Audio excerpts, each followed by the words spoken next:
On est vendredi le 11 février, à quelques jours de la Saint-Valentin. Vous écoutez votre émission d'information info.tvc. Ici Marc Baudouin. Bonne émission.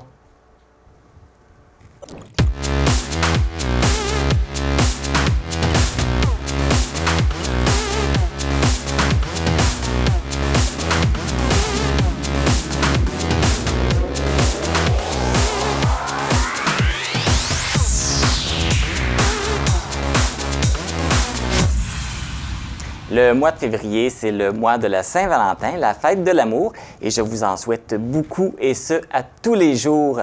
Donc, voici maintenant les statistiques COVID-19 de la semaine pour la vallée de la Matapédia. On rapporte 53 nouveaux cas cette semaine pour un total de 1183 cas depuis le début de la pandémie, et présentement, 101 cas sont toujours actifs. Le premier ministre du Québec, François Legault, a dévoilé son plan de déconfinement qui va mener à la levée de l'essentiel des mesures sanitaires. À compter du 12 février, il y aura abolition de la limite du nombre de personnes permises dans les rassemblements dans les résidences privées. Par contre, la santé publique invite tout de même à la prudence. Le nombre maximum de personnes permises à la même table dans les restaurants et les salles à manger passera à 10 personnes par table ou un groupe provenant de 3 adresses différentes. Toutes les personnes qui possèdent un passeport vaccinal valide pourront désormais aller visiter leurs proches et leurs amis dans les milieux de vie pour aînés, soit les CHSLD et les résidences pour personnes âgées. Le 14 février, les salles de sport et les spas pourront rouvrir à 50 % de leur capacité. La reprise de pratique des sports pour les adultes et la tenue de parties dans les sports d'équipe seront à nouveau permises. La limite des spectacles extérieurs passe à un maximum de 5 000 personnes. La semaine suivante, soit le 21 février, tous les commerces pourront accueillir 100 % de leur clientèle. Par contre, les salles de spectacle restent limitées à 50 % de leur capacité. C'est au 28 février que les tournois et les compétitions sportives pourront recommencer à avoir lieu. Le télétravail ne sera plus obligatoire. Les lieux de culte et les salles de spectacle pourront rouvrir à 100 % de leur capacité. Bonne nouvelle pour les bars, une réouverture à 50 % de leur capacité est permise. Mais pour la danse et le karaoké, cela devra attendre encore. Les restaurants et les bars devront fermer à 1 h du matin et le dernier service sera offert à minuit. Le 14 mars, date de la fin du déconfinement, la danse et le karaoké seront à nouveau permis et les restaurants, les bars et les grandes salles retrouveront leur capacité d'accueil à 100 %. Du 14 février au 9 mars, c'est la tournée express des cliniques de vaccination mobile dans la région. Les premières et deuxièmes doses seront offertes pour les personnes de 5 à 17 ans et les 2 premières doses, de même que la dose de rappel pour les personnes de 18 ans et plus. Pour la vallée de la Matapédia, la tournée débute à Sébec le 14 février et se terminera à Saint-Irène le 8 mars. Pour connaître tous les détails, les dates et les heures que la vaccination mobile sera dans votre municipalité, consultez le site Internet que vous pouvez voir au bas de l'écran. Sans convention collective depuis 2 ans et avec des discussions qui achoppent sur la question salariale et la fin des horaires de fraction, des paramédics de la vallée de la Matapédia sont en grève depuis le début de la semaine pour une durée indéterminée. Comme moyen de pression, les travailleurs de Paraction dans les secteurs d'Amqui, Sébec, Pointe-à-la-Croix et Sainte-Alexis de Matapédia ont délaissé certaines tâches, dont ne pas laver l'extérieur du véhicule et de ne pas compléter certains documents administratifs. Les paramédics ne feront aucun retour des escortes médicales s'il n'y a pas de patients à bord et ils ne préviendront pas les aéroports avant leur arrivée. Le tribunal administratif du travail conclut que les services essentiels maintenus pendant la grève sont suffisants pour assurer la santé et la sécurité du public. La sentence de l'homme qui avait enlevé son enfant en septembre dernier à Sainte-Paul, dans l'est du Bas-Saint-Laurent, a été prononcée hier au palais de justice de Matane. Ce dernier écope d'une peine de 10 ans de prison, puisque l'homme a été détenu en attendant l'issue des procédures judiciaires. Il demeurera en prison pendant 9 ans et 111 jours. Il devra purger le tiers de sa peine avant de pouvoir faire une demande de libération. La veille du verdict, l'homme de 36 ans avait reconnu sa culpabilité sur 5 chefs d'accusation concernant l'utilisation d'armes à feu. Il a aussi reconnu sa culpabilité pour avoir menacé de mort ou de lésions corporelles sur des agents de la paix, pour s'être introduit par infraction avec vol et avoir retenu et caché un enfant de moins de 14 ans. Rappelons que cet événement avait causé le déclenchement de la plus longue alerte Amber de l'histoire au Québec. Le petit village forestier de Sainte-Paul, dans l'arrière-pays de Matane, avait été littéralement envahi par les policiers. Quelques 400 agents, des hélicoptères, des véhicules tout-terrain avaient été mobilisés pour retrouver les disparus. L'homme s'était finalement rendu avec l'enfant sain et sauf après 6 jours de cavale. À Causse-Abscale, le projet visant le remplacement de l'ancienne passerelle construite en 1977, reliant le parc de la Pointe au site patrimonial Matamaja, est arrivé à bon port. Les travailleurs ont terminé de rattacher les 2 rives. L'installation des parapets et la pose de la surface de bois sont complétés. Il est maintenant possible de traverser la passerelle. D'autres travaux se compléteront au printemps et à l'été, entre autres l'installation de l'éclairage et mettre de la pelouse de chaque côté de la passerelle. Rappelons que le projet a connu des retards en raison du délai de livraison de matériaux à l'automne dernier. Une autre bonne nouvelle pour la ville de Causse-Abscale, elle s'est vue accorder une aide financière de 244 737 $ dans le cadre du programme d'aide à la voirie locale. La ministre responsable de la région du Bas-Saint-Laurent, Mme Caroline Proulx, a fait cette annonce afin de soutenir la ville dans l'amélioration de son réseau routier. Cette somme permettra la réalisation de travaux sur le premier et le deuxième rang. Cet investissement est des plus appréciés par les membres du conseil de la ville. Afin de favoriser l'accessibilité des lieux et des établissements touristiques aux personnes ayant une incapacité, le gouvernement du Québec et l'organisme Qui Roule ont versé une aide financière dans 16 régions touristiques du Québec afin de soutenir la réalisation de 40 nouveaux projets d'accessibilité. Un montant de 411 209 $ sera versé pour le Bas-Saint-Laurent. De ce montant, Select Hotel Amqui recevra 45 209 $ pour réaliser de nouveaux aménagements. Au menu cette semaine, on vous parle de la 19e édition des Journées de la persévérance scolaire qui se dérouleront du 14 au 18 février. Ces journées sont symbolisées par le ruban vert que je porte en ce moment. Pour une 2e année consécutive, Mélanie Roy, qui est présidente de l'atelier de soudure Gilles Roy à Amqui, se retrouve dans le palmarès des entreprises au féminin du magazine Première en affaires. Au début de l'année, le gouvernement du Québec a débuté la distribution de détecteurs de CO2 dans les écoles. On aura un compte-rendu de l'opération de l'installation de ces détecteurs dans les écoles du territoire. L'agriculteur de Sainte-Florence, Marc-Antoine Paquette, est devenu le premier éleveur de poulets de chair dans le Bas-Saint-Laurent. On pourra en savoir plus également sur le sujet. Mais tout d'abord, une bonne nouvelle. Dès aujourd'hui, le cinéma Figaro d'Amqui reprend du service. Mais juste avant, voici les capsules de rayons de partage en santé mentale sur les thèmes de la Saint-Valentin et du sommeil.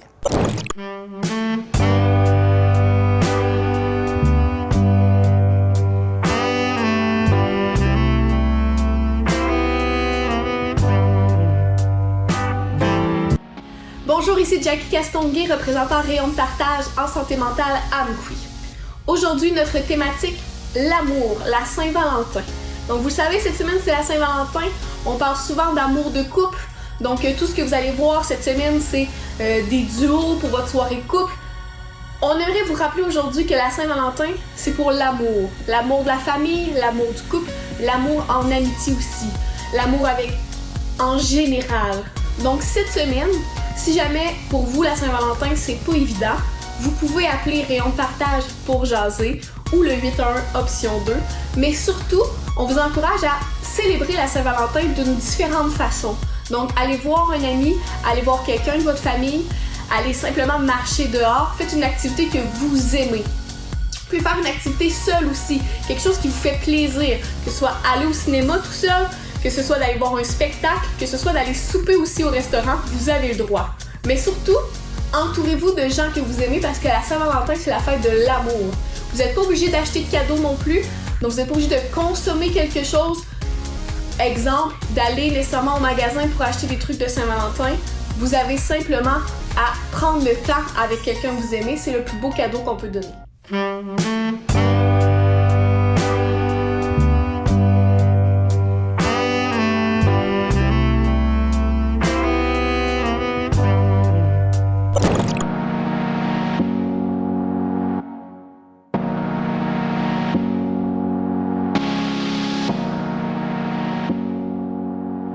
Bonjour, ici Jackie Castonguay, représentant Rayon de partage en santé mentale à Amqui. Aujourd'hui, pour cette collaboration, on va vous parler du sommeil, à quel point c'est important. On va vous parler de quelques trucs. Truc numéro 1, avoir une routine de sommeil. C'est important d'être toujours au lit environ aux mêmes heures et de se lever environ aux mêmes heures pour créer une habitude dans notre corps. Deuxième truc, se déconnecter des écrans. Environ 1h, 1h30 avant d'aller se coucher, déconnecter de votre cellulaire, déconnecter de la télévision, déconnecter de vos séries, déconnecter des jeux vidéo, d'avoir le moins de technologie possible, même si possible d'enlever votre montre intelligente pour éviter d'avoir des petits bip-bip. Truc numéro 3, essayez de bouger plus souvent. On sait que présentement c'est peut-être plus difficile parce que vous avez perdu accès à votre sport, mais essayez quand même de bouger le plus souvent possible. Truc numéro 4, essayez d'avoir un endroit relaxant. Essayez que votre chambre soit un havre de paix, comme on dit. D'avoir une chambre où ça vous donne le goût de dormir, que c'est confortable, qu'il n'y a pas de télé dans votre chambre. Ça peut vraiment aider. Truc numéro 5, ce qu'on veut, c'est prendre le temps. Essayez de relaxer le soir. Essayez de ne pas arriver puis d'être tellement sur l'adrénaline, trop de choses dans la tête. Essayez de prendre un petit 5 minutes simplement dans le silence, dans votre chambre si possible. Juste pour respirer. Sur ce, bonne nuit!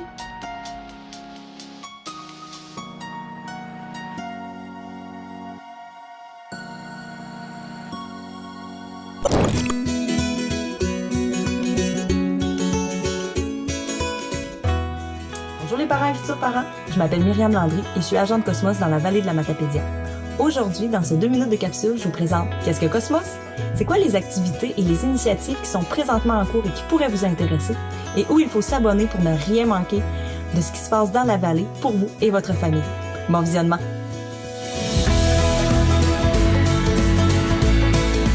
Manquez pas notre prochaine clinique Amis des bébés et des tout-petits sur le développement de l'enfant. Venez rencontrer une éducatrice spécialisée du 6 le jeudi 24 février dès 9h30 à la Maison des familles. Tous les détails sont sur l'événement Facebook. Rejoignez le groupe pour ne rien manquer. Ne manquez pas la 19e édition des Journées de la persévérance scolaire qui se dérouleront du 14 au 18 février prochain. C'est l'occasion pour l'ensemble de la communauté de s'unir afin de rappeler à nos jeunes l'importance de la persévérance et de motiver ces derniers à la poursuite de leur projet de vie. En tant que parent ou intervenant, vous trouverez une foule d'outils et d'idées d'activités gratuites sur le site web de Cosmos Matapédia. Ne manquez pas la sortie spéciale de Cosmos Matapédia du mois de février, cinéma en famille au Cinéma Figaro d'Amqui, le jeudi 17 février dès 9h30. Venez rencontrer notre invité spécial de la zone parent, un membre de l'accorderie. Également, l'inscription est obligatoire et tous les détails sont sur notre événement Facebook. Du 26 février au 6 mars, la semaine de relâche en famille. Après un succès monstre de l'an dernier, le concept de défi bingo en famille revient en force. Accumulez les activités proposées, inscrivez-vous et courez la chance de gagner de nombreux prix. Détails à venir sur Facebook Alors, fin février, c'est un rendez-vous.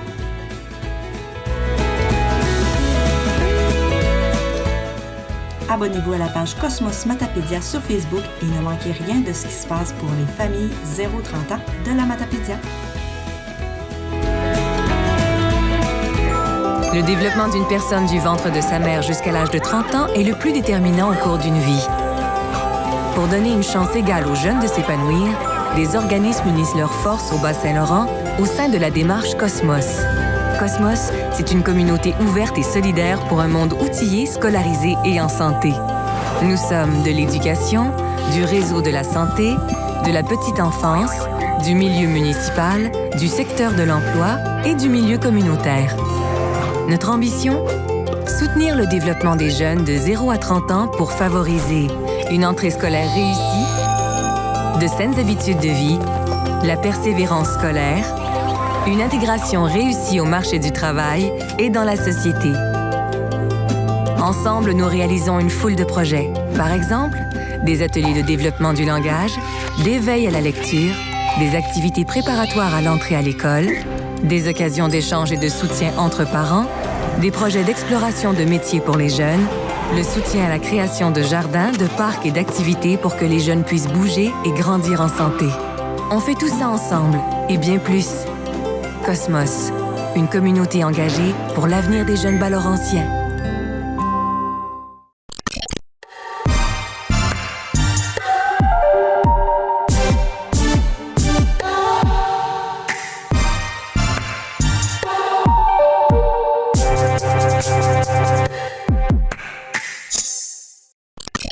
Les salles de cinéma ont pu reprendre du service le 7 février dernier, avec encore quelques mesures à prendre.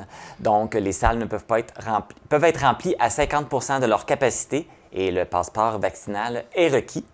Après plus d'un mois d'arrêt de service, le cinéma Figaro d'Amqui peut ouvre ses portes aujourd'hui. Et pour en discuter, je suis avec Marie-Michèle Voyer, la directrice générale du cinéma. Bonjour Marie-Michèle. Salut! Ça va bien? Oui, vraiment. J'imagine que c'est une bonne nouvelle de pouvoir reprendre du service. Oui, on était vraiment contents. Puis, on est vraiment heureux aussi d'avoir une belle programmation là, à offrir à la population matapédienne. Parce que c'était pas la première fermeture que vous subissiez, là. Non. Non, mais c'est la troisième, mais depuis... parce que là, on commence à être bon, là, tu sais, ou ferme. Mais depuis le temps, je pense que c'est celle où les gens... on sent le plus d'engouement. Et c'est pas seulement au niveau de la population matapédienne, c'est partout à travers le Québec. Là. Les gens sont prêts à retourner au cinéma. Là, on est prêt. Et puis justement, vu que vous avez subi plusieurs fermetures, comment ça se passe pour les finances du cinéma? Est-ce que vous vous en sortez bien malgré tout? On s'en sort bien. Là. Je pense que les gens peuvent être tranquilles que leur cinéma Il est en bonne santé financière. il va continuer à vivre là, malgré les fermetures là, qu'on subit présentement. Donc, à chaque fois que le gouvernement oblige les fermetures, donc il nous appuie financièrement. Donc, ça nous permet là, de maintenir les finances à flot, même s'il n'y a pas de revenus. Là. Parfait. Là, probablement une question que tout le monde se pose. Il y avait des films qui ont sorti pendant le temps des fêtes. Le cinéma était fermé. Est-ce que vous allez quand même les diffuser, ces films-là? Surtout, si on pense à Spider-Man, que les gens avaient hâte de le voir. Oui, c'est ça. Donc, on avait une belle offre là, au niveau des films qu'on pouvait offrir. Quand je choisis quel film on va offrir, je favorise toujours ce qui n'est pas disponible en plateforme encore. Là. Donc, comme Spider-Man, au Canada anglais aussi, ça a été fermé là, dans des régions clés là, dans le temps des fêtes. Donc, Spider-Man No Way Home est encore un film qui est seulement à l'affiche là, dans les cinémas. Donc, c'est sûr qu'on va vous l'offrir. Vous l'attendiez pendant le temps des fêtes. Il est encore là, il est tout chaud. Puis, au niveau de l'animation, là, on n'avait pas beaucoup d'autres choix que de vous offrir Chanter 2. Donc, on se souvient avec le koala là, qui sauvait dans le premier, qui sauvait son théâtre. Donc, on les revoit encore. Puis celui-là aussi, c'était un que vous deviez diffuser pendant le temps des fêtes, que vous reprenez. Absolument. Okay. Et l'autre film qu'on devait diffuser dans le temps des fêtes, c'était un film québécois qui s'appelle Au revoir le bonheur. Et Opal ont décidé de de repousser, de refaire une sortie là, qui sera à la mi-mars. Donc, le Cinéma Figaro n'a pas décidé de retirer ce film-là de sa liste. Il n'est plus disponible nulle part, donc ils le remettent au show. Ils vont refaire un lancement. On a choisi d'y aller avec la fameuse Matrice 4. Donc, ouais, je sais pas, là, moi, j'ai l'âge de les avoir vus, les 1, 2, 3. J'ai trop hâte de voir le 4, là.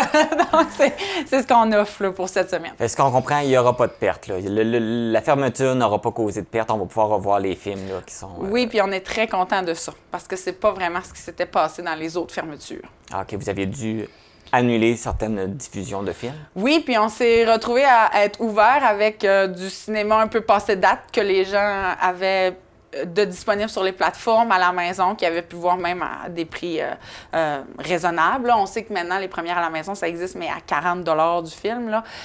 Mais là, cette fois-ci, on a du produit qui est seulement offert en cinéma, puis on est très content de ça. Parfait. Comme je mentionnais au début, on peut rouvrir, mais à certaines conditions. Il y a encore des conditions. Hein? Oui. C'est pas revenu à 100 %, donc c'est 50 % de la capacité de la salle qui est permise. Oui. Et le passeport vaccinal est obligatoire également. Comment ça va se passer de votre côté pour faire respecter les règles? Le Cinéma Figaro n'a pas de billetterie en ligne. Donc, c'est sûr que chez nous, c'est premier arrivé, premier servi. Donc, on évalue là, le nombre d'entrées à la billetterie. Ça, on peut le contrôler. Puis, évidemment, mais c'était la même chose à la fermeture. Masque obligatoire pendant la projection, passeport vaccinal à l'entrée et le comptoir de bonbons est ouvert, par exemple. Donc, si vous mangez, vous buvez, bien, vous retirez votre masque, là, fait que le restaurant est ouvert, vous pouvez acheter du popcorn pour voir votre film, là. Est-ce que je comprends, c'est pendant la projection, le masque est obligatoire? Les gens doivent garder le masque Oui. tout le long du film? Oui, les OK. gens doivent garder le masque. C'était aussi la procédure là, à faire avant la fermeture. Donc, 50 % masque pendant la projection, sauf pour boire ou manger. Parfait. Puis pour nous, le passeport vaccinal, c'est la personne qui est à l'accueil là, qui... Absolument. De toute façon, vous n'avez pas besoin d'embaucher du monde de plus supplémentaire? Bien, là, pour l'instant, avant la fermeture, c'était assez lent. Donc, le rythme permettait que les employés en place là, peuvent gérer le passeport.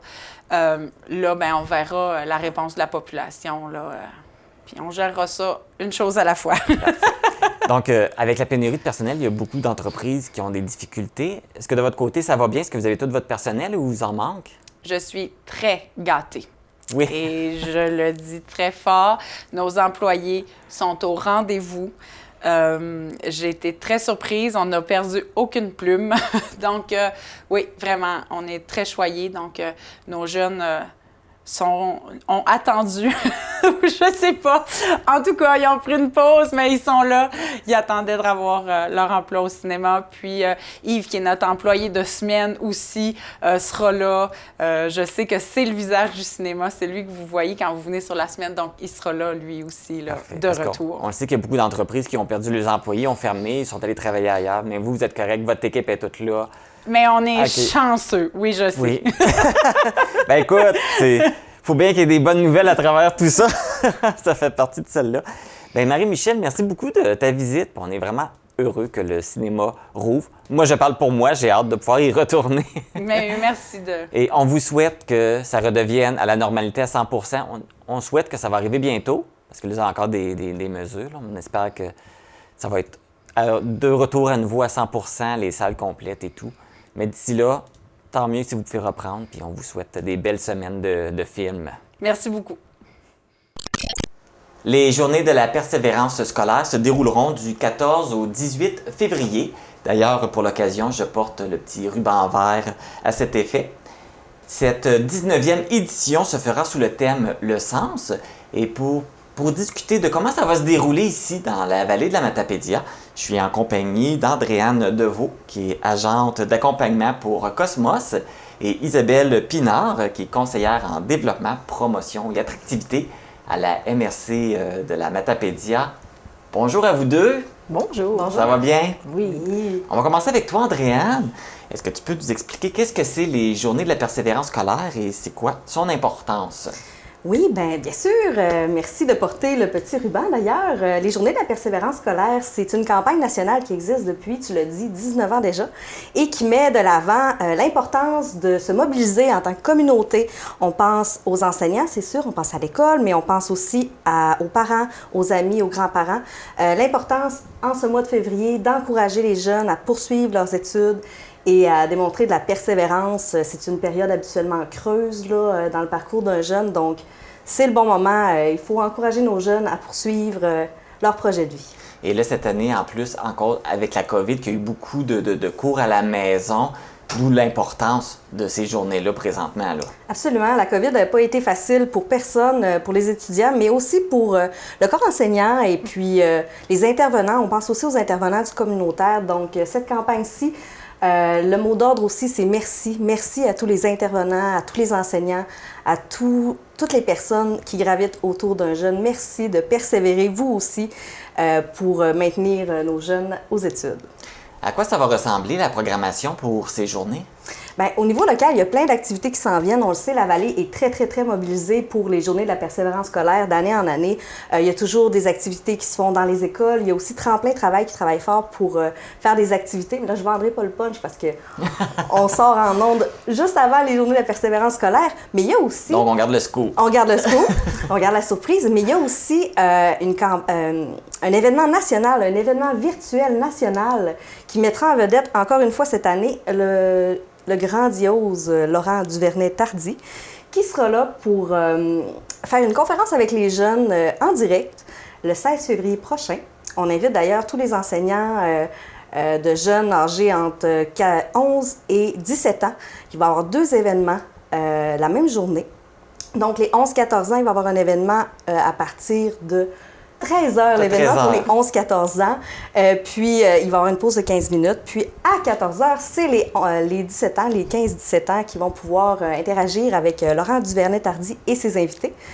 Et puis, pour s'inscrire, il faut aller sur Internet. C'est disponible sur la page Facebook de Cosmos Matapédia et aussi sur le site web et aussi sur Eventbrite. Oui, et Laurent est le porte-parole, justement, cette année. Fait que c'est un bel exemple pour les jeunes. D'ailleurs, tu parlais des parents et toutes les personnes qui sont autour des jeunes. Donc, ces personnes-là, s'ils veulent accompagner les jeunes, les soutenir dans la persévérance scolaire, ils ont des outils à leur disposition. Absolument, oui. C'est le moment de faire un petit geste pour nos jeunes. Puis pour ce faire, on vous invite à aller télécharger les outils gratuitement sur le site web de Cosmos Matapédia, dans l'onglet « Journée de la persévérance scolaire ». On y trouve des fonds d'écran, des signatures courriels, des couvertures Facebook, mais aussi des activités que vous pouvez faire avec vos jeunes. Ça, c'est utile pour les parents et pour les enseignants. Il y a aussi des cartes pour encourager votre jeune. C'est si simple de faire imprimer une petite carte colorée, de laisser un petit mot, de glisser ça dans le sac à dos de son jeune. Et pourtant, ça peut faire une grosse différence. Donc, on vous invite. Il y a des belles idées. Oui. Donc, on n'hésite pas à aller consulter le site pour aller les chercher. Bien, merci, Andréane. Merci, Marc. Isabelle, donc la MRC est heureuse de participer à ces journées-là. Ça va être quoi la nature de la participation de la MRC? Bien, en fait, on veut profiter de la semaine de la persévérance scolaire pour lancer un projet que ça fait longtemps qu'on souhaitait mettre en place. C'est des capsules vidéo qui portent le titre de Ma Matapédia, mon avenir. Andréane le mentionnait, le mois de février, c'est un mois aussi important pour beaucoup de jeunes qui ont à prendre une décision de ce qu'ils vont faire dans les années futures. Hein. On pense aux inscriptions au cégep, on pense aux inscriptions au centre de formation professionnelle, les choix de cours aussi, est-ce que je prends des maths fortes, de la physique? Donc, c'est un gros moment de réflexion pour bien des jeunes. Et par le passé, on a eu beaucoup d'entreprises et aussi des élèves qui nous disaient, bien, on aimerait ça connaître les opportunités d'emploi dans notre région. Qu'est-ce que c'est possible de faire? Où est-ce que je pourrais aller travailler? Puis surtout, quel type de profession, quel type de métier je pourrais occuper dans ma région? Donc, c'est un projet qu'on a réalisé dans les derniers mois, grâce à la collaboration de la TBC, qui ont réalisé 13 capsules tout de même, vidéo, qui sont déjà disponibles via la page Facebook, pas la page Facebook, le compte YouTube de la Matapédia. Et ces capsules-là sont destinées en priorité aux jeunes, mais toute personne qui a un intérêt peut aussi aller les visionner. Donc, c'est la première année qu'il va y avoir ces capsules-là cette année. Oui, c'est la première année qu'on a vraiment créé ce projet-là. Puis on l'a vraiment créé en collaboration des enseignants du niveau secondaire qui, entre autres, font les cours de choix d'orientation de carrière. Donc, on a vraiment adapté les capsules au cursus, donc au parcours scolaire des jeunes. Les jeunes qui vont suivre les cours vont retrouver là, les mêmes thématiques à travers les capsules. C'est quoi les sujets qu'on peut retrouver justement dans ces capsules-là? Bien, ils sont assez variables, je disais. Il y a 13 capsules, mais on a quand même des capsules plus générales. Donc, on en a une qui va nous dire justement quel est le portrait socio-économique de la région, quels sont nos types d'entreprises. Mais après ça aussi, on a des tops. Les top 10, des top 15, des top 20. Donc, les top 10 des emplois les plus en demande, par exemple. Les top 15 de la formation, par exemple. Si tu choisis d'aller jusqu'à l'université, quels sont les métiers les plus en demande, les professions les plus en demande qui vont demander justement un baccalauréat.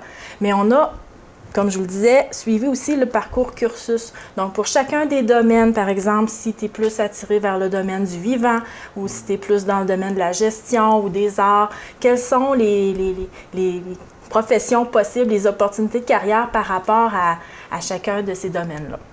Parfait. Donc, où est-ce qu'on peut les voir, ces capsules-là? Sur le compte YouTube de la Matapédia, puis les jeunes aussi, via les écoles justement, puis leurs enseignants vont pouvoir les voir dans les classes. Ça va être diffusé dans les classes? Oui. OK, excellent. Bien, merci beaucoup. Merci, c'est fort intéressant. On vous souhaite des belles journées de la persévérance scolaire. Ça commence lundi. Le 14, oui. Oui, et on invite les gens à porter fièrement le petit ruban vert. Donc, je vous rappelle que si vous voulez avoir plus d'informations, vous pouvez consulter le site Internet de Cosmos.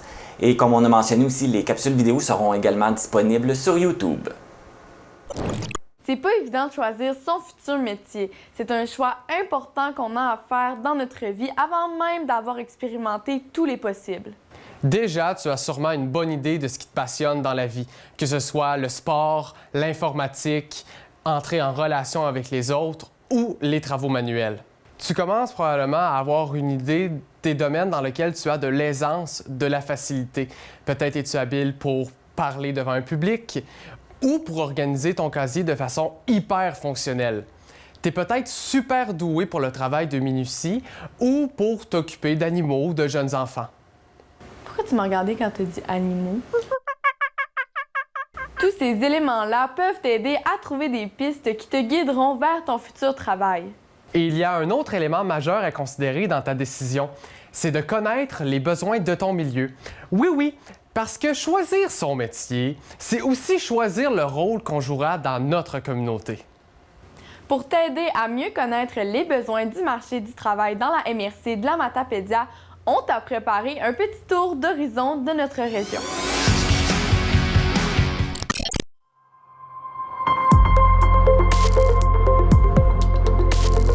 Pour connaître ce qui se passe chez vous, dans la vallée de la Matapédia, TVC Matapédia, on s'y retrouve partout.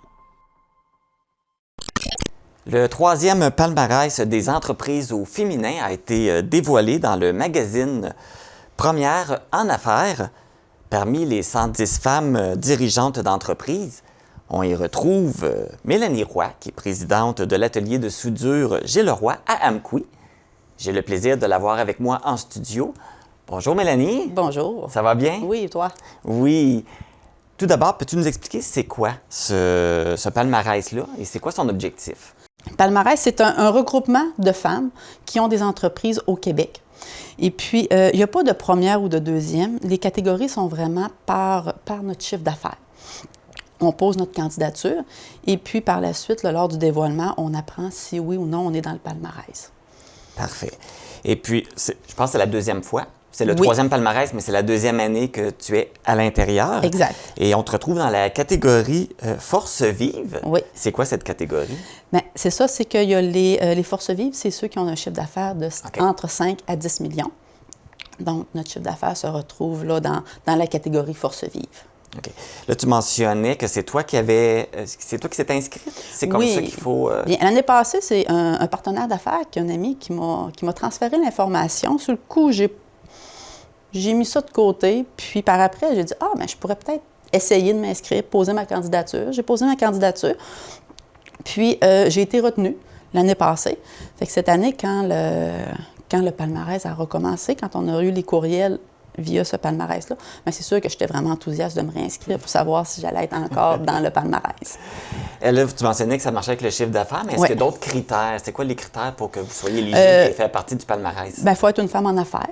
Okay. Il y a le chiffre d'affaires, puis après ça, on a quelques questions. Là, c'est quoi nos défis, nos enjeux, pourquoi qu'on a décidé, là, des questions un petit peu plus d'ordre général. Et ça fait combien d'années là, que vous êtes présidente de l'entreprise? Comme présidente, ça fait 2 ans que je suis présidente de l'entreprise.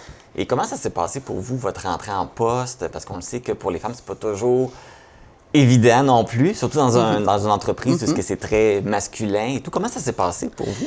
Bien, c'est sûr que l'entreprise, ça a été fondée par mes parents, Gilles Leroy puis Brigitte Dubé. Ça fait 42 ans qu'elle existe. Fait que j'ai toujours gravité autour de l'entreprise. J'ai toujours été dans l'entreprise. Plus jeune, ma soeur et moi, on allait toujours s'amuser dans l'atelier les fins de semaine, les soirs. Fait que ça a été tout naturel. Les métiers que j'ai voulu faire quand j'étais plus jeune étaient toujours en lien avec des métiers pour l'entreprise, soit technicienne en génie civil, génie mécanique ou ingénieur. J'ai toujours gravité dans ce domaine-là. Puis, quand j'étais très jeune, j'ai commencé à travailler dans l'atelier. J'ai boffé des beams, j'ai fait des trous. J'ai commencé vraiment là, au bas de l'échelle, au même poste, comme un poste de manœuvre. Fait que dans le fond, vous avez toujours trempé. Fait que ça n'a pas été compliqué pour vous, puis même pour les autres employés, de vous accepter comme présidente. Ça a bien été. On le sait que pour les femmes, c'est pas toujours. Là, pour vous, ça a été quand même un avantage que ça appartienne à vos parents, vous avez trempé dedans, mais c'est pas le cas pour toutes les femmes. Est-ce que vous diriez qu'en 2022, c'est encore complexe pour les femmes d'avoir un poste haut placé ou c'est beaucoup plus facile? Bien, dans la vie, peu importe ce que tu vas faire, il va y avoir des difficultés, il va y avoir des défis, il va y avoir des enjeux. C'est sûr qu'être une femme dans un milieu d'hommes, c'est un défi en soi, mais c'est pas une chose qui est irréalisable. Faut croire en nos convictions, faut être certaine de nous, et puis foncer. Ceux qui réussissent, c'est ceux qui n'ont pas nécessairement eu peur de relever de défis. C'est de quoi, oui, moi, ça s'est fait facilement. Certains vont me dire que ça s'est fait facilement, oui, mais j'ai quand même eu mes enjeux, j'ai eu mes difficultés aussi. C'est sûr, aujourd'hui, tout va bien, mais on a nos hauts et nos bas comme tout le monde. Parce qu'il y en a de plus en plus de femmes aussi. Là, on regarde même en politique, il y a beaucoup de mairesses, il y a beaucoup de femmes aujourd'hui. Fait que, comment vous voyez ça, le fait là, que les femmes commencent à être beaucoup plus nombreuses dans des postes haut placés, dans des postes de direction? Mais moi, je crois que le meilleur des mondes, c'est d'avoir la parité, autant d'hommes que de femmes, peu importe le domaine, que ce soit en politique ou dans une entreprise, sur des conseils d'administration. C'est d'avoir une parité, environ moitié-moitié homme-femme. Ça amène des points de vue différents. C'est les points de vue différents qui vont nous faire tous grandir. Parfait. Et là, vous, dans l'entreprise, en tant que présidente, c'est quoi votre rôle? Est-ce que vous avez à gérer des employés? Oui, entre autres. C'est sûr qu'on n'est pas une grosse entreprise, donc oui, j'ai la gestion du personnel. Présentement, c'est moi aussi qui m'occupe de toute la production. Je suis à la recherche d'une personne pour le faire à ma place, mais c'est ce que je fais depuis 2 ans. Là. Je m'occupe plus de la production, de l'administration, puis de l'ingénierie, de tout coordonner ça. C'est un peu le rôle d'un président là, pour une entreprise de notre taille. Auriez-vous un message pour les jeunes femmes qui nous écoutent, qui disent « Ah, moi, j'aimerais ça, peut-être avoir des postes haut placés, mais je suis pas certaine parce que on sait que ça n'a pas toujours été évident. Là. Si on regarde dans le passé, c'était pas toujours évident. Les femmes pouvaient être victimes d'intimidation et tout ça parce que là, ça passait pas tout le temps. Auriez-vous un message pour ces jeunes-là qui diraient « Moi, j'aimerais ça, mais j'ose pas ou j'ai peur? » Bien, si vous voulez, si c'est ce que vous voulez, si c'est vraiment ce qui vous intéresse, allez-y, foncez. Si vous avez besoin de conseils, si vous voulez juste discuter avec moi, ça, je suis toujours ouverte. Des fois, ça peut être intéressant aussi d'avoir les points de vue. Moi, je suis prête à aider les femmes qui veulent s'en aller, que ce soit des jeunes filles qui sont au secondaire ou des jeunes femmes qui sont à l'université, qui pensent soit se partir en affaires ou d'être dans un milieu non traditionnel. Je suis toujours ouverte là, à pouvoir les aider, puis des fois à discuter, puis compter un petit peu plus en détail mon parcours, puis les difficultés que j'ai eues. Est-ce que ça vous arrive des fois qu'il y a des femmes qui vous contactent? À l'occasion. C'est pas fréquent, mais c'est déjà arrivé là, dans le passé. Ah, bien, c'est parfait. Bien, merci beaucoup, Mélanie Roy. Je rappelle que vous êtes présidente de l'atelier de soudure Gilles Leroy à Amqui. Merci beaucoup de votre passage. On vous souhaite encore plein de beaux succès là, dans votre poste. Et puis, on est vraiment content d'avoir une femme d'affaires sur notre territoire qui fait partie de ce palmarès-là. Je vous remercie de l'invitation. Merci. Pour nous joindre, composez le 418-629-4503 ou écrivez-nous à journaliste@tvcmatapedia.com. Restez à l'affût de toutes nos activités en nous suivant sur Facebook. Vous pouvez également regarder nos émissions en vous abonnant à notre chaîne YouTube. La ventilation dans les écoles est devenue un sujet d'actualité depuis le début de la pandémie, avec l'importance d'avoir une bonne circulation d'air dans les écoles pour réduire la transmission de la COVID-19. En ce sens, le gouvernement a annoncé procéder à la distribution de détecteurs de CO2 pour toutes les écoles du Québec. Au début, c'était pour le début de la rentrée scolaire 2021-2022. Ça s'est ensuite repoussé au 31 décembre. On est rendu, l'année 2022 est commencée. La distribution est commencée, mais toutes les écoles n'ont pas encore toutes reçu leur détecteur de CO2.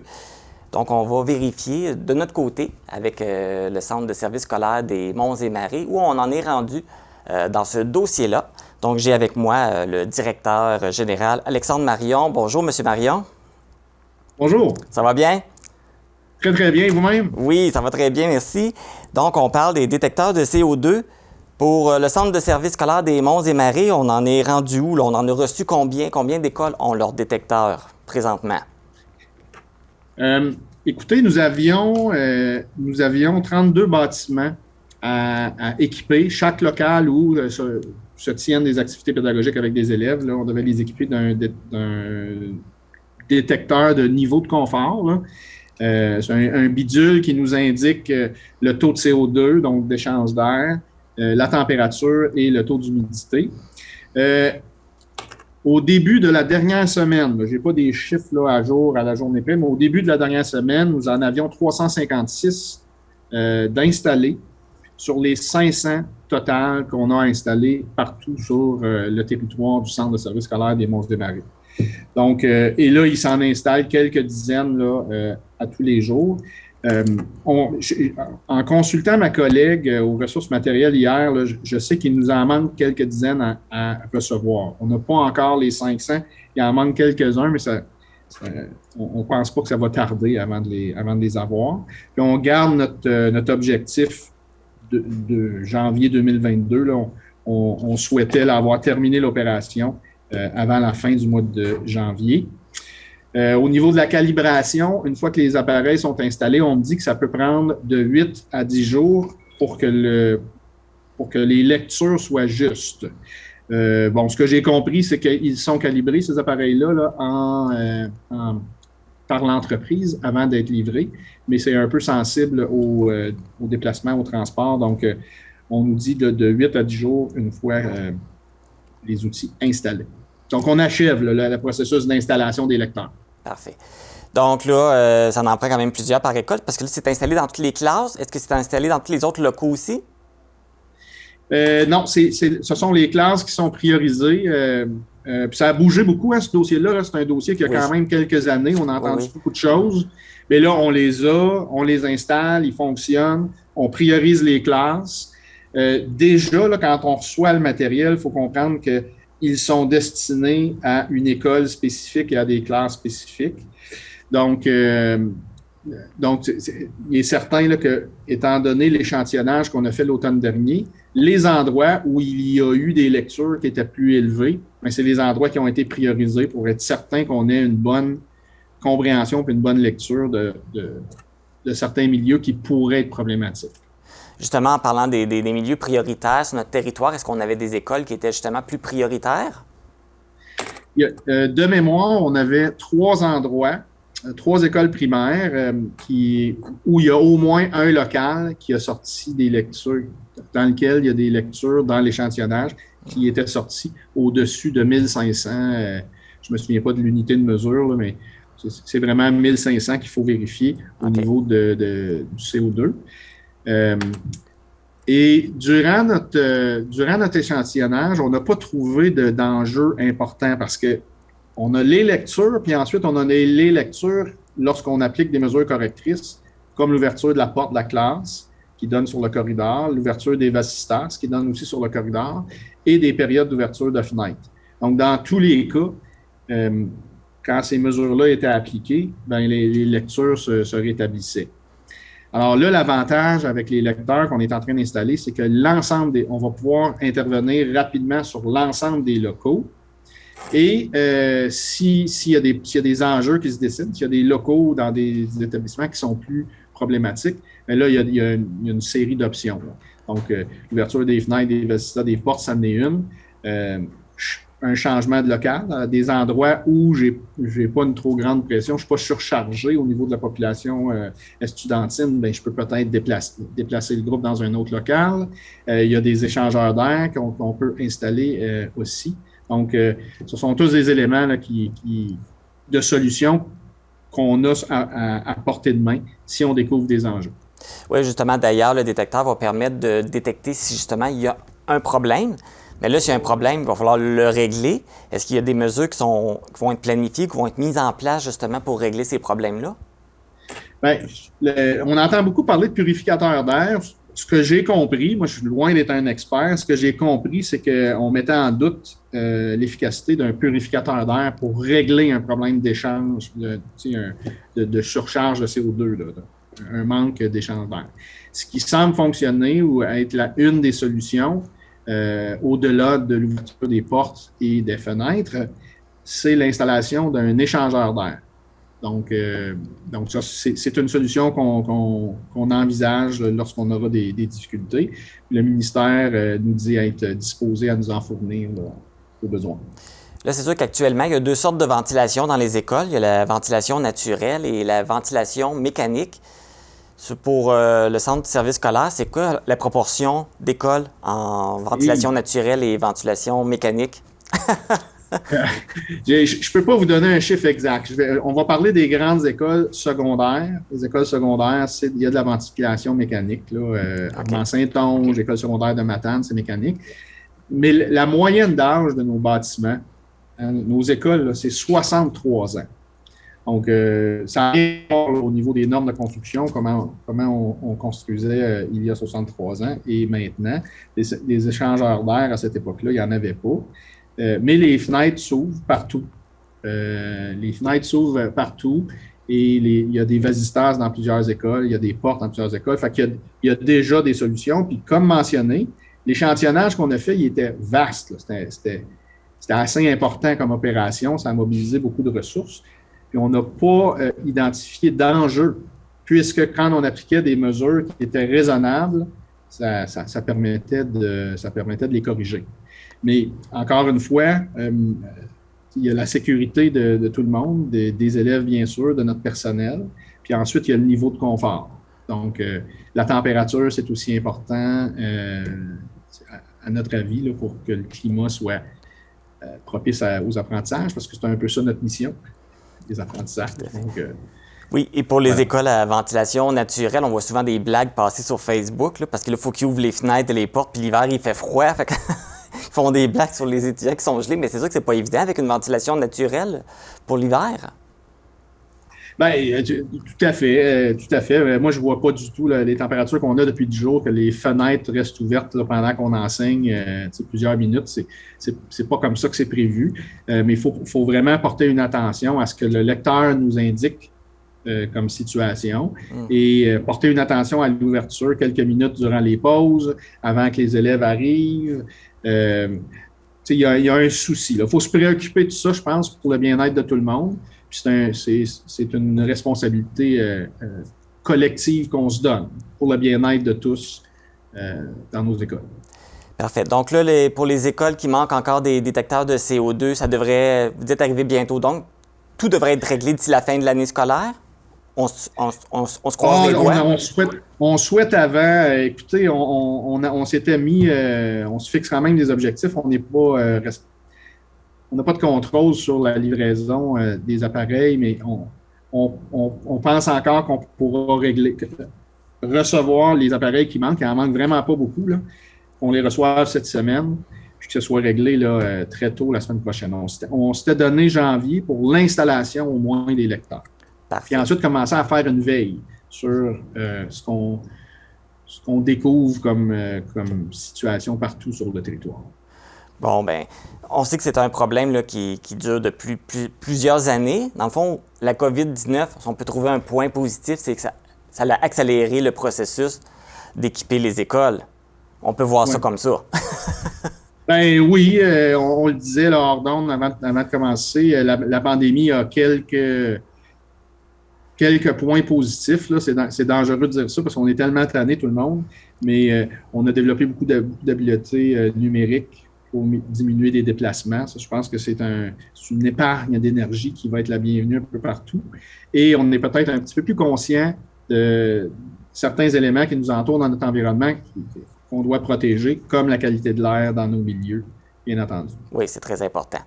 Bien, merci beaucoup, M. Marion, de nous avoir fait le suivi sur le dossier et de nous avoir expliqué aussi qu'est-ce que c'était. Là, on comprend mieux c'est quoi et le plus que ça va donner dans les écoles là, d'avoir des détecteurs de CO2. Ça me fait très plaisir. Vous êtes très charmant. Je vous souhaite une excellente journée. Bien, merci à vous aussi. Oui, ce sera pas long, je vais vérifier ça. Marie-Brigitte, qu'est-ce que tu fais? Je vais vérifier les cartes de bingo. On a une tablette pour faire ça maintenant! Nous avons un gagnant, nous allons commencer le tour suivant dans un instant.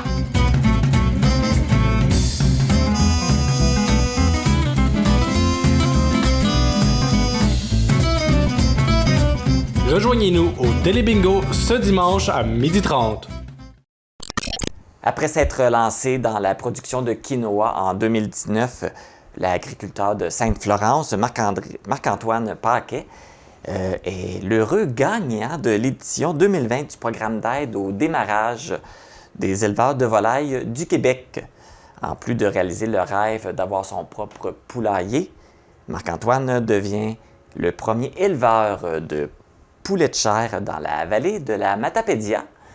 J'ai le plaisir de l'avoir en studio avec moi. Bien, bonjour Marc-Antoine. Bonjour, ça va bien? Ça va très bien, toi? Ben oui, mais ça. Donc, tout d'abord, félicitations pour avoir gagné ce concours. Ben, merci beaucoup. Avec les éleveurs de volailles du Québec. Juste pour mettre ça au clair, parce qu'il y a plusieurs types d'élevage. C'est quoi le poulet de chair? Ben, c'est un élevage de poulets de chair. Ça va être des lots mix, des poulets de 2,35 à 2,85 kg. Donc ça, c'est pour la viande? Oui, exactement. Tu ne feras pas de production d'œufs, rien? Non, c'est vraiment juste... Exactement. J'achète les poulets un jour, puis je les monte jusqu'à leur poids idéal, puis après ça, je les vends à l'abattoir. Parfait. Donc, pour produire de la viande, ça fait plusieurs années, je pense, que tu souhaitais avoir ton propre élevage de poules. Oui, mais ça a toujours été un rêve pour moi d'élever mes propres volailles. Et quand ce concours-là est sorti pour la première fois en 2019, j'ai appliqué. Malheureusement, je ne l'ai pas gagné la première fois. Okay. Donc, j'ai retravaillé mon plan d'affaires et j'ai été le regagnant en 2020. Parce que c'est ça. Là, tu avais quelque chose à présenter. Fallait que tu présentes un projet. C'était quoi les critères? Bien, dans le fond, c'est l'élaboration d'un plan d'affaires complet. Okay. Ça a pris environ 120 heures le faire la première année. Et ensuite de ça, c'était remettre à jour les soumissions et retravailler les points qui étaient moins bons. Et ça a porté fruit. J'ai rentré dans les 5 meilleurs plans d'affaires et après ça, le hasard a fait que c'est moi qui ai été le gagnant. Pas juste le hasard, je pense que tu avais un bon projet, j'imagine. Ah oui, bien c'est sûr que aussi j'ai rentré dans les 5 premiers projets, donc ça donne une chance. Parce que l'année d'avant, en 2019, j'avais pas rentré, non. Et puis, il y avait combien de participants, est-ce que tu sais, en tout? Non, j'en ai aucune idée. Je pourrais pas dire ça. Mais il doit en avoir quand même plusieurs. Fait que déjà être dans les 5 qui passent en finale, j'imagine que c'est intéressant, là. Ben oui, parce que c'est un concours qui est offert à grandeur du Québec. Donc, s'il y en a un dans la vallée de la Matapédia qui voulu l'appliquer, j'imagine qu'il y en a quand même beaucoup ailleurs au Québec. Il faut préciser que le prix que tu as gagné, c'est un prêt. Oui, exactement, c'est un prêt. Donc, ça consiste en quoi? Bien, dans le fond, les 10 premières années, je produis 1500 mètres carrés. Suite à ça, la Fédération reprend 120 mètres carrés par année de l'année 11 à 20, que je peux racheter, évidemment. Okay. Et ici, après 20 ans, je suis encore en opération. Il y a un 300 mètres carrés qui est à moi et ma famille pour les générations à venir, si jamais il y a quelqu'un qui reprend ça. Fait que dans le fond, le prêt qu'ils te donnent au début, c'est pour t'aider à démarrer. Oui, c'est ça, exactement. Les 10 premières années, ça sert vraiment à se roder et à essayer de payer le bâtiment. Et après ça, il faut acheter le quota de production. Là, tu en es rendu où? Là? Parce que est-ce que tu as reçu l'argent? C'est quoi la première étape? Comment tu dois t'installer là, pour pouvoir débuter? Bien là, je suis encore dans toutes les démarches administratives, là, au niveau du terrain, au niveau des soumissions, au niveau de l'ingénierie, l'architecte. je suis dans cette démarche-là.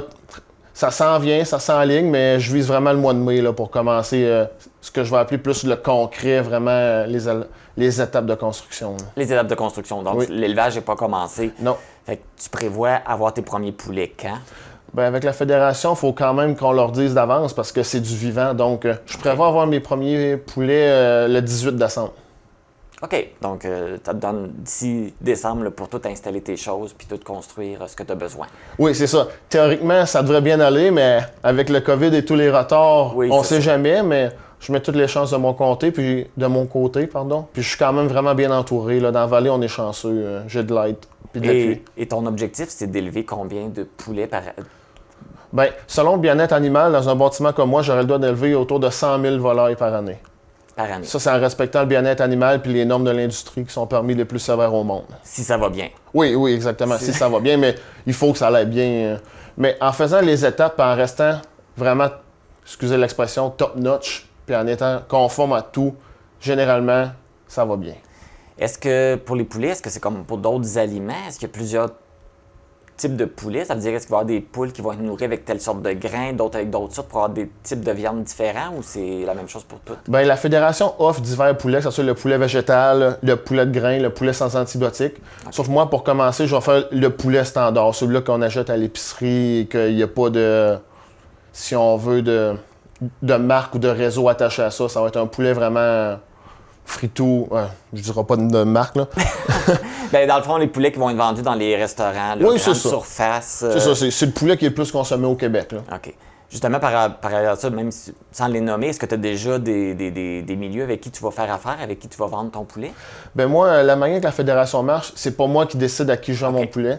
Moi, mon poulet, il est acheté par un abattoir. Et suite à ça, c'est l'abattoir qui est redistribué à grandeur du Québec. Généralement, ils essayent d'envoyer ce que le poulet est produit, mais c'est pas toujours le cas. Mais c'est sûr qu'idéalement, j'aimerais ça peut-être acheter une partie de ma production pour en distribuer dans Matapédia, à Bas-Saint-Laurent. Mais ça, pour la première année, même deuxième année d'élevage, je sais pas de quoi je vais me concentrer. Je vise vraiment à peaufiner mes techniques d'élevage pour ensuite aller essayer de vendre mon poulet directement aux consommateurs. Et toi, tu produis vraiment, pour le moment, tu vas produire vraiment pour l'abattoir? Oui, c'est ça, exactement. OK. Parfait. Et puis, là, comme je mentionnais, bien, là, dans le fond, c'est l'entreprise familiale, dans le fond, que tu reprends. Oui. Et là, on produit plus c'est plus une entreprise céréalière.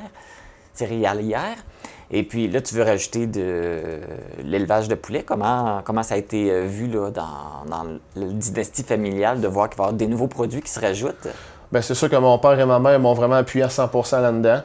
Puis la synergie que les deux entreprises vont avoir ensemble, c'est vraiment de quoi qui va être super.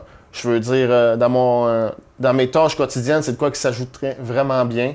Puis aussi, de l'élevage de poulets, il va sortir du fumier qu'on va pouvoir réutiliser dans les champs de la ferme. Okay. Et c'est quoi qui est vraiment intéressant pour nous, là. Est-ce que tu continues aussi ton projet de produire du quinoa que tu as tenté il y a 2 ans? Oui, bien exactement. Le quinoa, on réessaye cette année une nouvelle variété. Parce que la variété qu'on avait en 2019 et en 2020, elle développait beaucoup de saponine. Puis ça, la saponine, c'est de quoi que ça donne un goût au quinoa que les consommateurs ne veulent pas. Donc, cette année, on a une nouvelle variété. Je devrais la recevoir bientôt. Elle arrive du Pérou. Et on va l'assommer et on va espérer qu'elle aille bien. Parce que là, c'est ça, les autres années, ça n'avait pas fonctionné, c'est ça? Je comprends bien. La première année, ça a vraiment bien été, mais la variété, c'était Soro Del Valle. Elle développait beaucoup de saponine. Puis pour enlever la saponine, ça prend un principe d'usine qu'on ne veut pas nécessairement s'embarquer dans ces démarches puis dans ces coûts-là non plus, pour le volume qu'on va faire. En tout cas, pour commencer, c'est quoi qui est irréalisable. Fait qu'avec une nouvelle variété, on espère pouvoir sauter cette étape-là.